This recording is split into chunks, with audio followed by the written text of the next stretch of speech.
Il parle de l'affaire du PSG. Regardons et retrouvons-nous tout de suite.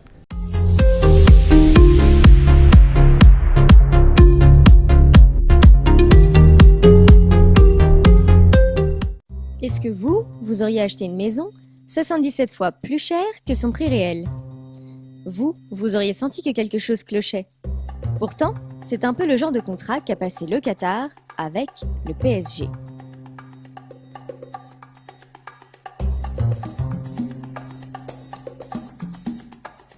L'Émirat achète le club en 2011. L'année suivante, le Qatar, via son autorité touristique QTA, signe un contrat avec le PSG pour assurer la promotion du pays. À l'époque, les plus gros contrats de sponsoring des grands clubs européens valaient environ 30 millions d'euros par an. Mais QTA offre plus, beaucoup plus, 215 millions d'euros par an. Pour une telle somme, on imaginerait voir le nom de l'Émirat absolument partout. En fait, non. Le Qatar obtient très peu de contrepartie. Pas de pub sur le maillot, pas de pub dans le stade, juste une toute petite tournée promotionnelle par an, pour 215 millions d'euros. L'UEFA, la Fédération européenne de foot, ouvre une enquête. 2 agences indépendantes ont scruté ce qu'obtenait le Qatar et ont estimé que le contrat valait beaucoup moins.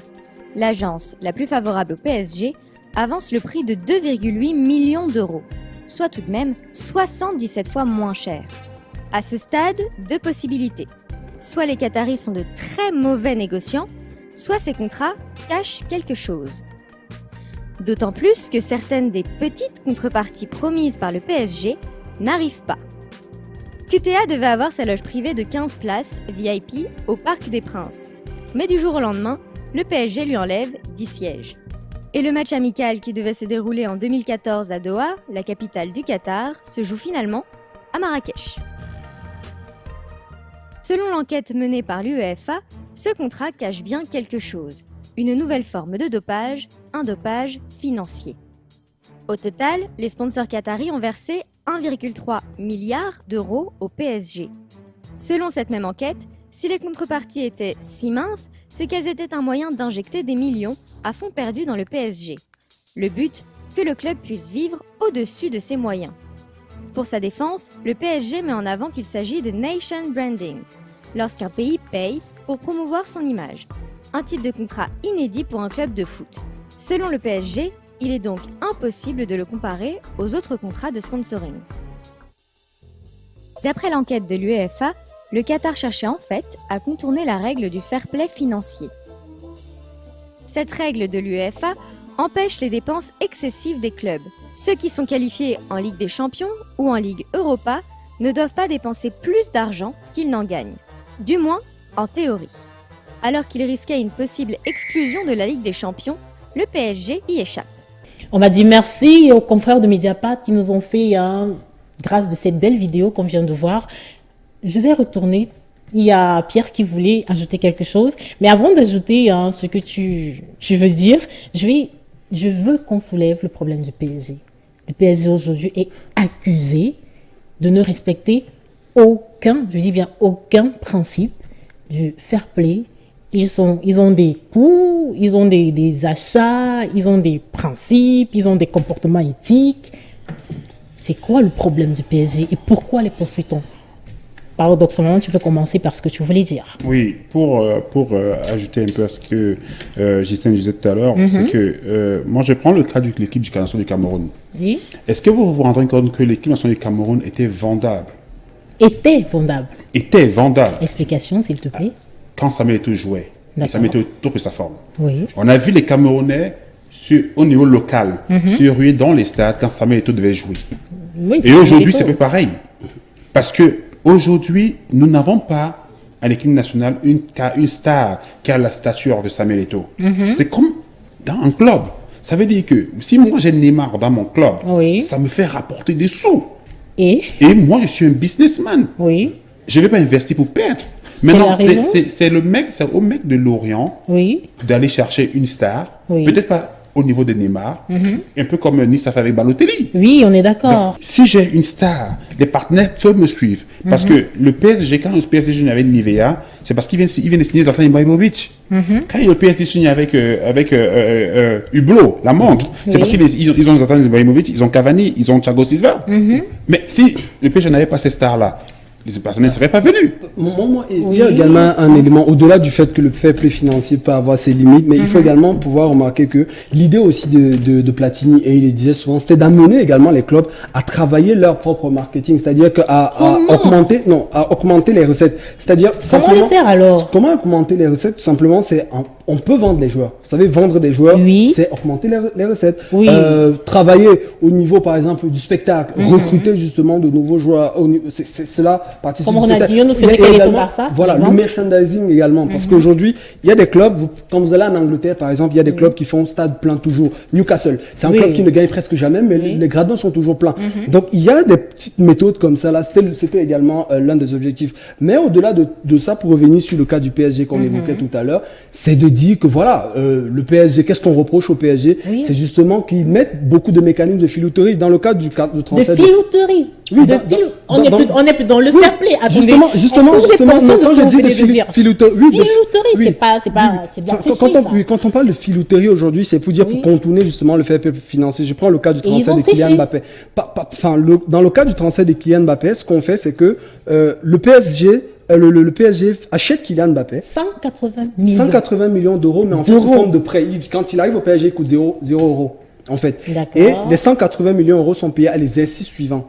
Parce qu'en fait, pour ne pas justement excéder les recettes du club de l'année d'après, c'était très bien joué. Parce qu'il faut dire que lorsqu'on met des règles, c'est pour qu'on mette également des mécanismes. C'est le même cas qu'on a eu avec Neymar. Il faut dire qu'à eux deux, ils font 402 millions d'euros quand même. C'est pas normal. Rachka, la vérité, c'est que. La vérité, c'est. Nous sommes par exemple au Cameroun, n'est-ce pas? Avant d'arriver à ta vérité, ça devient très très intéressant. Avant d'arriver à sa vérité, comme je le disais, on va demander à la régie, si elle est prête, de nous envoyer encore une vidéo de Mediapart sur l'implication de l'UEFA contre ce concept qu'ils ont établi eux-mêmes, qui est le fair play financier.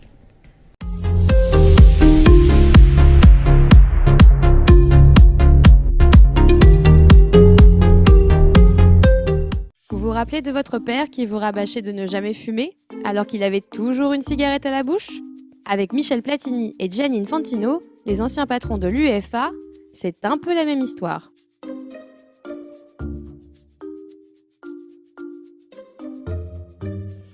Dans l'épisode précédent, on vous révélait les contrats douteux du Qatar pour financer à fond perdu le PSG. On va maintenant vous expliquer comment deux hommes ont mis en place une règle, puis ont permis au Paris Saint-Germain de la contourner. Michel Platini, ancien numéro 10 mythique des Bleus, président de l'UEFA jusqu'en 2016. Gianni Infantino, l'ancien adjoint de Platini et actuel président de la Fédération mondiale de foot, la FIFA. En fait, pour éviter les combines financières dans le foot en Europe, l'UEFA a créé un gendarme, l'ICFC. Cette instance indépendante, créée par Platini en 2012, est chargée de surveiller les comptes des clubs.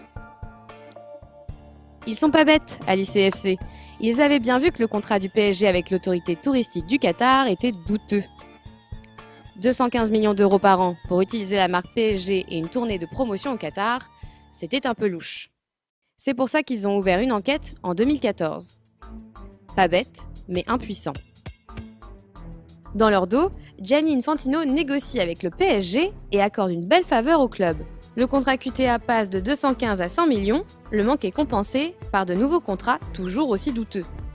Ouf, le club est sauvé. Les contrats se succèdent et ramènent de l'argent. Le PSG dépense sans compter. Il achète en 2017 les deux joueurs les plus chers de l'histoire du foot, Neymar et Mbappé, pour 402 millions d'euros. Les autres clubs l'ont un peu mauvaise. Ils accusent le PSG d'avoir triché. Pour garder la face, l'UEFA ouvre encore une enquête en septembre 2017. En arrivant à la tête de l'UEFA, le nouveau président Alexander Čeferin se retrouve avec l'affaire sur les bras. En public, il condamne le dopage financier. Mais bizarrement, son institution décide de blanchir le PSG en échange d'un accord secret. L'ICFC, qui pour une fois joue son rôle, refuse. Mais pas de panique, le PSG est bien blanchi. Pas de sanctions, seulement des restrictions financières. Le club doit revoir à la baisse ses contrats avec le Qatar et vendre des joueurs. Voilà pourquoi le PSG n'a pas fait de folie lors du mercato de l'été 2018. Une fois de plus, le club pense en sortir. C'était sans compter sur le président de l'ICFC qui trouve les sanctions trop douces. Il demande une nouvelle enquête en juillet 2018. Mais alors, pourquoi l'UEFA a couvert le PSG ? Les éléments de réponse se trouvent dans un de leurs documents confidentiels. Dans ce document, l'UEFA écrit que le Qatar est un État riche et influent qu'elle n'a pas envie d'affronter. Et puis, exclure le PSG de la Ligue des Champions, ça n'aurait pas été bon pour les affaires.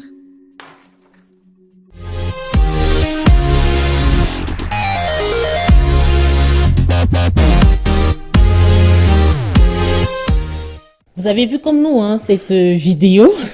Vous avez vu comme nous cette vidéo et j'aimerais bien comprendre. Je vais m'adresser à Pierre qui est en train de parler, à qui j'ai malheureusement coupé la parole et qui avait beaucoup à dire et qui nous le dira tout de suite. Pierre, dites-moi, c'est Michel Platini qui était l'ancien président de l'UEFA qui a organisé, je vais dire, de mettre la mise sur pied de ce concept de fair play financier.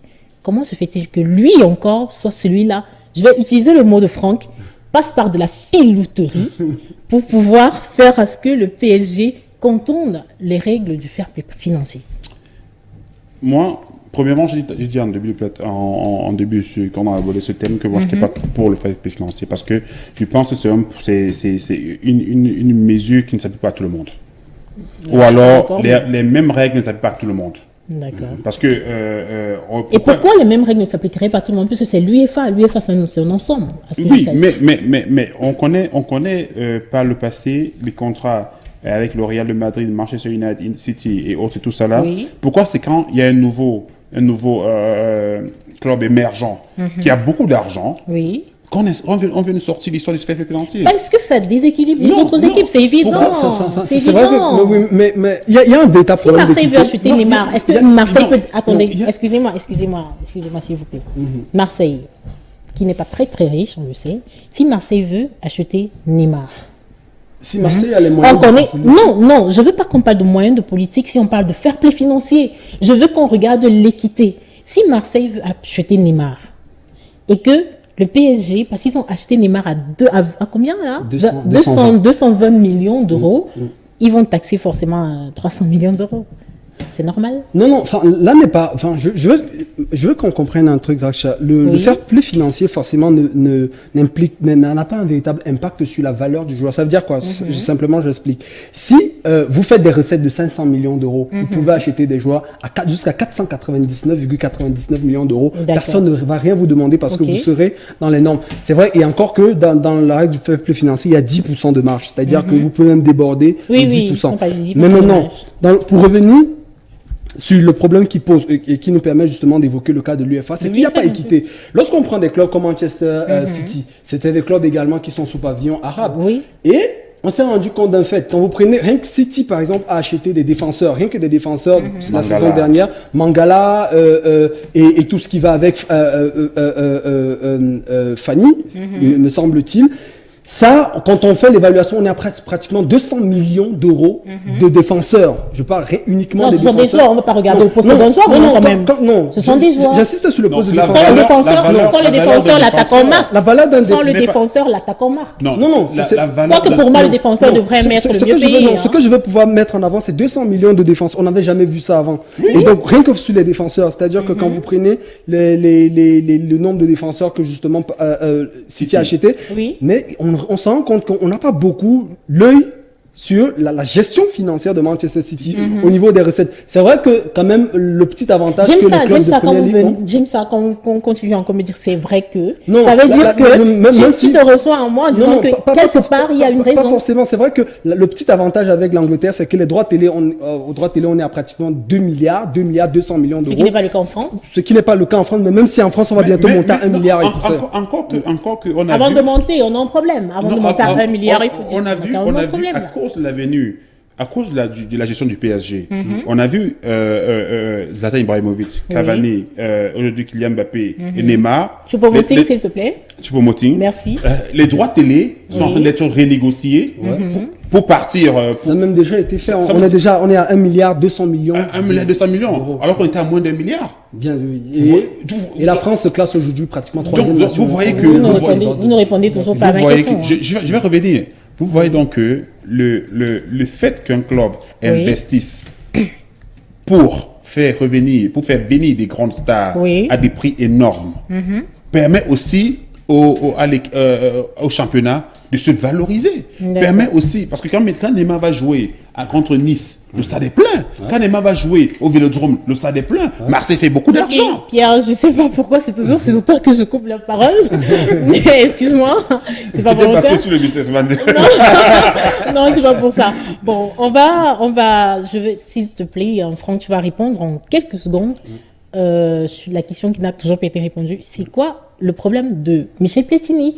Et après, on passera à autre chose. C'est vrai que Michel Platini, déjà, vous savez, il a déjà pas mal de problèmes. Déjà, avec la FIFA, on se rend compte, on sait qu'il est tombé justement lors des fameux FIFA Gate. Concernant le fair play. Oui, et donc, ce qui fait en sorte que Platini, justement, est impliqué dans pas mal d'affaires. C'était le président de la FIFA, c'était le président de l'UEFA, autant pour moi, c'est lui qui a décrété le fair play financier. Et on se rend compte, pourquoi le problème est simple. C'est-à-dire que, lorsque vous avez un contrat, par exemple, le contrat qui a été mené avec l'Office de tourisme du Qatar, qui est estimé, selon pas mal d'experts, justement, à 3 millions d'euros, et qui se retrouve à pratiquement 300 millions d'euros, je pense que n'importe qui à l'UEFA aurait vu que c'était un contrat gros comme un éléphant, mais personne n'a bronché. Et c'est à partir, ni Platini qui était le président, ni Gianni Infantino. C'est pour cela qu'on s'est dit, peut-être l'UEFA a mis sur pied une règle, mais en même temps, ils ont eux-mêmes essayé de contourner la règle du fair play financier. C'est la raison pour laquelle je crois que Mediapart.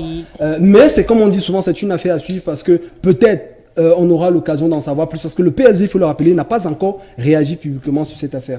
D'accord, on va donc finir avec ces mots de Franck qui dit que le PSG n'a pas encore réagi sur cette affaire. On va dire qu'on attend encore la réaction du PSG, quoique son président a quelque peu, je vais dire, flirté avec ce concept de fair play financier. Tout, il a dit il n'est pas d'accord. Maintenant, on attend toujours la réaction officielle du fair play financier. On passe tout de suite à la stade de la semaine. C'est la CAN 2016 qui a été organisée ici au Cameroun. Vous vous souvenez, l'équipe Fagnon a été vice-championne parce que le Nigeria